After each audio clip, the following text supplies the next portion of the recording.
रत्नागिरी जिल्ह्यातील खेड तालुक्यातील श्री लक्ष्मीनारायण मंदिरात श्रीराम नवमी निमित्त राम जन्मोत्सव सोहळा मोठ्या थाटामाटात संपन्न झाला।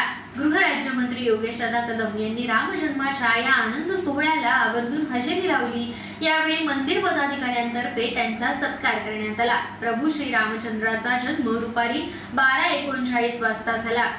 रामजन्म होताच वाद्यांचा दणदणाट आणि रामनामाचा जयघोष दुमदुमला। यानंतर सर्व भाविकांनी प्रभू श्रीरामांवरती पुष्पवृष्टी केली। त्याचवेळी रामजन्माचा पारंपरिक प्रसाद सुंठवडा, बुंदी लाडू, कैरीची डाळ आणि कैरीचं पन्ह सर्वांना देण्यात आलं। बाळ रामाला भाविकांनी न्हाऊमाखू घालत, भरजरी वस्त्रे परिधान करत, काजळ तीट लावत पाळण्यात ठेवलं।